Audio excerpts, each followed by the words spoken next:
At the start of the film, a car speeds down the road with police in hot pursuit. Then, the story rewinds 24 hours earlier. Brian, a forensic accountant, has recently married Emily. He's now coaching a lacrosse game where his stepson Lucas is also on the team. Although Lucas plays poorly, Brian still includes him, which irritates the other boys. Feeling embarrassed, Lucas offers to sit out, but Brian encourages him to play, telling him this could be his hero moment, like in the sports movies where everything slows down and the hero makes the winning shot. Motivated, Lucas runs back onto the field, catches the ball, and, in slow motion, charges forward, only to be knocked down by his opponents. Later, Emily sighs and tells Brian that Lucas isn't really into lacrosse, or sports in general, since he's more interested in dance. But Brian insists that this is how he and his own father used to bond. Emily gently tells him to give Lucas time. He'll warm up to him eventually. Then Brian goes to check on Lucas, only to find him being bullied by his classmates. Brian storms in, furious, and threatens the bullies, telling them that if they ever touch his son again, he'll kick their ass. One of the boys challenges him. Putting on fake bravado, Brian says he'd love to, but says he has a dinner reservation, then leaves. Outside, Brian offers to go back and confront the bullies, but Lucas tells him not to bother because he's used to it since they bully him every day. Brian tells Emily what happened. She suggests talking to the principal, but Brian says that'll just make things worse. Lucas will be labeled a snitch and get targeted even more. He says they'll deal with it later and heads to work. At his company, Brian's boss asks him to adjust the numbers on the balance sheet to avoid pressure from upper management. Brian refuses, and as a result, gets fired. That evening, he breaks the news to Emily. She takes a moment, then reminds him that she still has an open offer from her old law firm. Brian looks surprised. He thought she wanted to stay home with Lucas. Emily nods, but points out that they need income, and that Brian could use the opportunity to bond with Lucas by being a stay-at-home dad. Brian looks unconvinced, but she assures him it's only temporary. The next morning, Brian is surprised to see Lucas still at home. Lucas explains that it's a teacher in service day, when teachers use the time to learn new skills. When Lucas says he's hungry, Brian, not knowing how to cook, suggests intermittent fasting instead, saying it's good for health. Lucas, still hungry, tells him it's fine. He'll just make himself a sandwich. Later, at the park, a woman approaches Brian and introduces herself as Leslie, along with the rest of her group, who call themselves the Mama Mafia. When Brian asks what they do, Leslie explains that after dropping their kids off, they usually go to Chili's for lunch and drinks. She invites him to join, but he politely declines. Just then, his phone pings. It's Lucas's GPS tracker, which Emily got for him because he tends to wander off. I'll see you later. No, you won't, Brian. Brian finds Lucas and starts tossing a football with him. Frustrated by Lucas's weak throws, Brian watches another father and son playing nearby. Trying to show off, he throws harder at Lucas, but soon the man joins in. He introduces himself as Jeff and gives Brian some throwing tips, though Brian insists he already knows what he's doing. Jeff doesn't take the hint and calls over his son, CJ, to play with Lucas. Jeff points out that their sons seem to be getting along, until CJ catches a butterfly and eats it. Jeff sighs, saying that his kid would always put random stuff in his mouth. He asks Brian if his kid ever went through that phase. Yeah, when he was 1, Brian replies. Brian introduces himself. Jeff mentions that he used to be in the army, and there he had a friend named Brai Brai, who once defused an IED using a severed Taliban hand. Brian then asks if his friend died in action. Jeff says no, and that he actually got crushed by a van leaving Chipotle. Lucas then asks his dad if they can visit CJ's house, saying they have a tree that looks just like Mark Ruffalo. CJ's cool. He said my hoodie's dope. Brian reluctantly agrees. Jeff is thrilled and goes to high-five CJ, but CJ punches him instead. Brian's taken aback as Jeff roughhouses with his son, who seems surprisingly strong and aggressive. Before heading to Jeff's house, Brian sends Emily their location and Jeff's contact, just in case. Inside, Lucas notices a picture of Jeff in uniform. Jeff explains that it was taken with Brai Brai and their commander, Colonel Kurtz, from the Special Forces Operational Detachment. Lucas is impressed until Jeff starts describing gruesome details from his missions, smiling the whole time. Jeff then suddenly points a gun at Brian, which turns out to be a sauce dispenser. Moments later, Lucas returns. wide-eyed, saying how cool and strong Jeff is. Brian tells him it must be genetics, and mutters that guys built like that usually don't live long. Later, Jeff reveals that his wife passed away a few months ago. Brian apologizes, but Jeff brushes it off. He explains that he had saved some money from his security gig, which allowed them to move to a new town. He thought he'd give the stay-at-home dad thing a try. Then Jeff asks Brian if his wife is dead too. Brian says no, explaining that his wife is a lawyer and he used to be a forensic accountant until he got fired. Curious about CJ's odd behavior, he asks Jeff for the boy's full name and he replies, "Christopher Jiff, like the peanut butter?" Brian asks. Jeff nods and says his wife loved that peanut butter brand so much that she named their son after it. Suddenly, Lucas runs inside and tells Brian there's a man watching them. Jeff quickly tells the boys they're going to Buck E. Cheese for lunch. At the restaurant, Jeff tells Brian that he likes God so much because the first time CJ met his best friend, he also met his own new best friend. However, Brian tells him that things are moving too fast and they should get to know each other better first. While Brian is talking, Jeff tunes him out and notices a man in a leather jacket watching them. Jeff grabs their game tickets, exchanges them for a super sock, fills it with coins, and heads to a back room. He accidentally knocks out the wrong man before finding the right one. A brutal fight breaks out, and Jeff gains the upper hand. He punches the man and demands, "How did you find me?" The man passes out. Meanwhile, outside, Brian is forced to take a picture with a mascot for a promotion he clearly doesn't enjoy. When the pizza arrives, CJ looks at it curiously and asks what it is. Brian and Lucas are shocked that CJ doesn't know what pizza is. Brian asks, "Did your father never take you out for pizza?" CJ casually replies, "Jeff isn't my father. He took me." Shocked, Brian decides to leave the restaurant, but the hostess stops him, saying he can't go since his wristband doesn't match CJ's. She asks CJ if he knows Brian. CJ answers, "I don't know any of these people." At that moment, Jeff charges toward the mascot, and chaos erupts as they all flee the establishment. Outside, Brian demands to know why CJ said Jeff isn't his dad. Jeff calmly replies, "Because it's the truth." Suddenly, the man in the leather jacket bursts out of the restaurant. Jeff tells Brian to get in the car as gunfire erupts. While Jeff drives evasively, Brian yells, "Why are they trying to kill me?" Jeff answers casually, "Because they think you know." "Know what?" Brian shouts. Jeff tells the kids to put on their headphones and watch a movie. He then explains that the men are after CJ because he rescued the boy from bad people. On the highway, Brian spots an Amber Alert flashing on a billboard.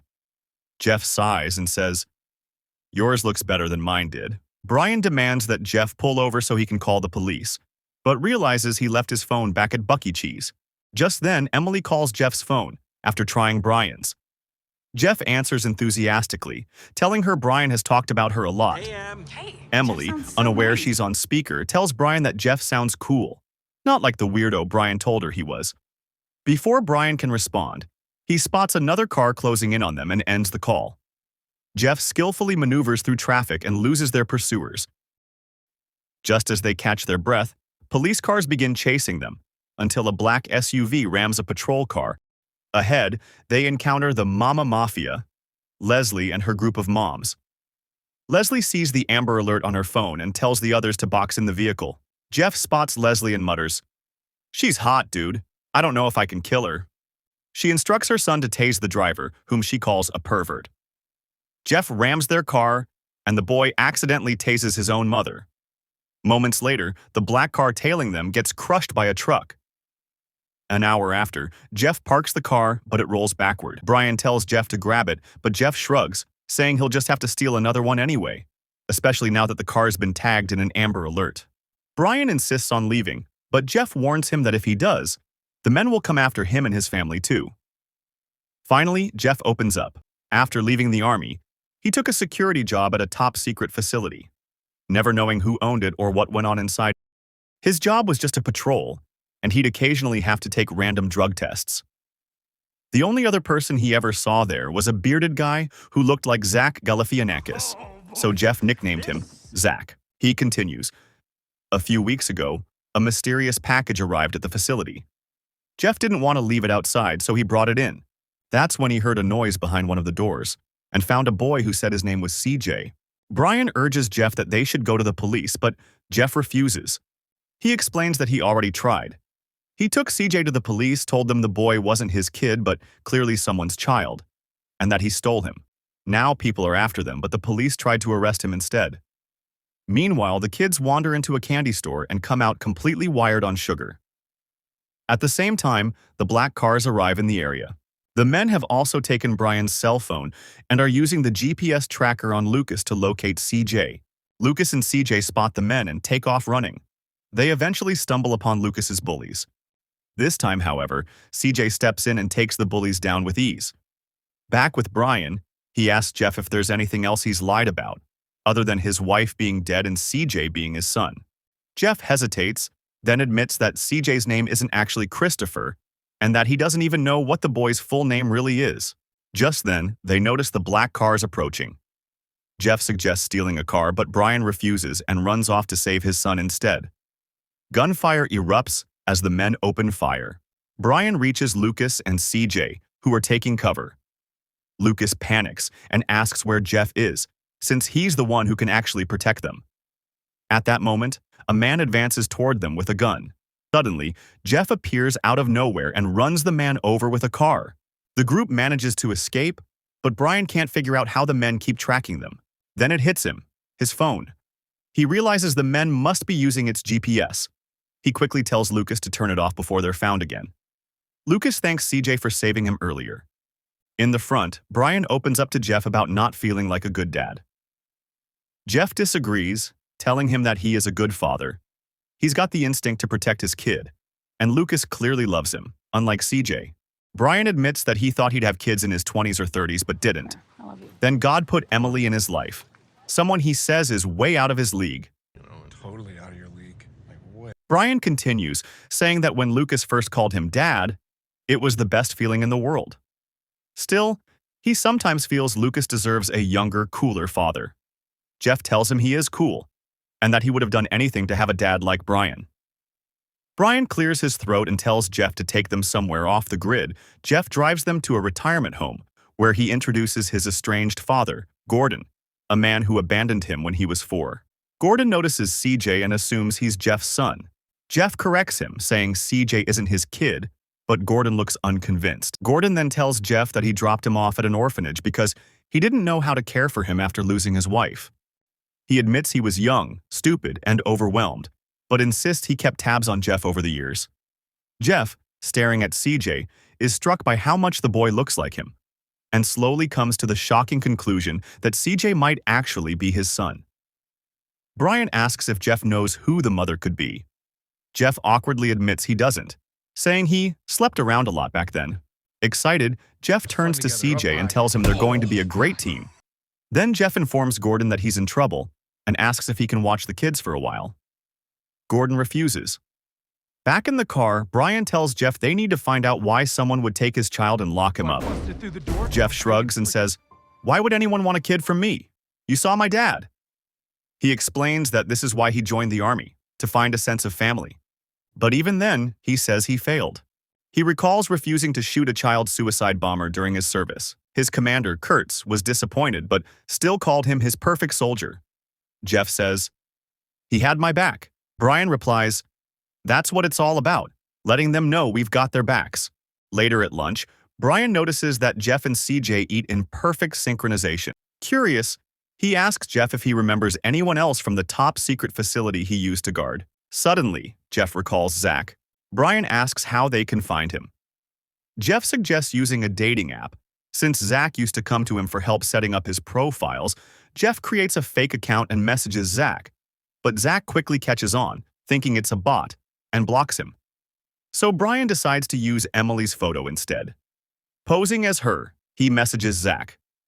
After some flirty back and forth, Zach agrees to meet Emily in a hotel room. When Zach arrives, Jeff ambushes and ties him up.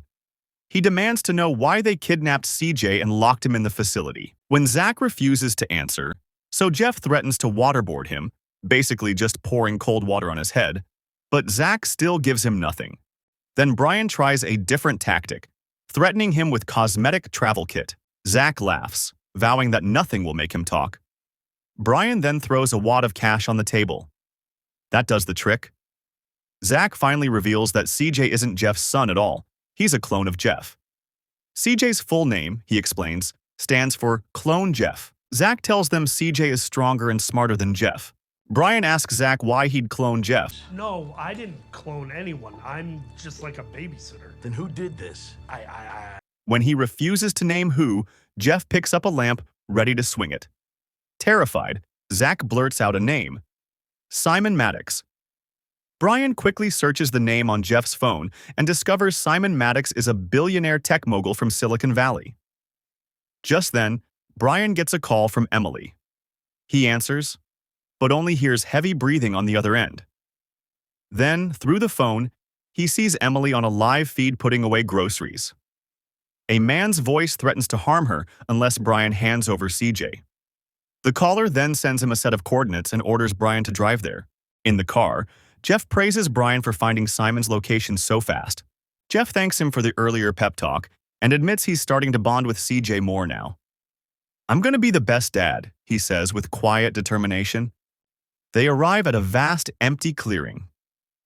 Moments later, several black cars pull up surrounding them.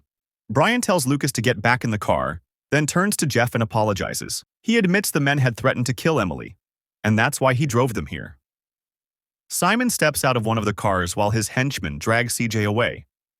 Jeff begs to say goodbye to him, but Simon coldly tells him that CJ isn't capable of forming any emotional attachment. Jeff refuses to believe it, calling it nonsense, and tells CJ that he loves him. He promises he'll find him and make things right. Do you feel anything at all? No. Then he raises his hand for a high five, but CJ leaves him hanging. At that moment, Lucas runs towards CJ, gives him his hoodie, and hugs him tightly before CJ is taken away. One of Simon's men aims his gun at Jeff, ready to fire. But Brian, in a burst of panic, slams his foot on the gas and tries to run the man over, with his eyes closed. He misses completely. When he opens his eyes, he asks Lucas if he took the guy out and looked cool doing it. Lucas shakes his head. Brian sighs and admits he's not badass or cool at all. Lucas smiles and tells him he loves him the way he is. Brian apologizes to Jeff again and says they need to go save CJ. But Jeff insists it is pointless because CJ probably does not even want to be rescued. Just then, a ping sounds from the man's jacket. Jeff checks and finds Brian's phone. Brian then asks Lucas where the tracker is. Lucas says it's in the hoodie. The same hoodie he gave to CJ. Brian exclaims, "I thought you turned it off." "I did," Lucas says. CJ must have turned it back on. Realizing CJ's location can be tracked, they follow the signal, only to discover it's leading them straight to Jeff's old workplace. When they arrive, Brian leaves Lucas in the car for safety, while he and Jeff sneak in. Brian awkwardly climbs over the gate, only to see Jeff walk up and open it manually. Inside, they split up to cover more ground. Brian eventually finds CJ, but Jeff runs into something way worse. Another Jeff. The clones attack, and Jeff fights hard, taking the two of them down. But they end up getting cornered again by even more Jeff clones. They run toward an exit, but as soon as they reach the doorway, it closes. Then the clones runs towards them, but an invisible field stops them. Eventually, they both get captured, but Jeff punches the henchman and gives Brian time to escape. The henchman then drags Jeff to Simon, where, standing beside him is none other than Colonel Kurtz, Jeff's old commanding officer. Kurtz greets him almost fondly, saying he always liked Jeff but couldn't stand his flaw, empathy. I couldn't do it. He explains that Jeff wasn't the only soldier who disappointed his country, so he sought to create the perfect one. That's when he discovered Simon's brilliant cloning research. Using DNA taken from Jeff during his so-called random drug tests, Kurtz combined Jeff's superior physical traits with artificial obedience. He boasts that the clones never tire, never question orders, and never feel. He hands a crossbow to CJ and orders him to kill Jeff. Jeff looks CJ in the eyes and tells him he's not a machine, that they're the same. CJ hesitates, then suddenly turns and shoots Simon instead. Chaos erupts. Jeff and CJ fight side by side. Taking down the remaining clones, Kurtz grabs a gun and aims it at Jeff. But before he can fire, Brian comes barreling through in a car, trying once again to run the villain over. But he misses, again. Brian asks Lucas if he ran over that man and looked cool this time. Lucas grins and says, "Yeah, you did. Totally badass." After the dust settles, Jeff walks up to CJ. Instead of a high five, CJ hugs him. They all escape the facility as Jeff detonates explosives, destroying the entire building behind them. Weeks later, Jeff shows up at Brian's house, casually knocking on the door. When Brian answers, Jeff says someone set fire to his house. Brian immediately asks if it was Simon's men. Jeff shakes his head. Nah, different bad guys this time, but don't worry, I'll fill you in.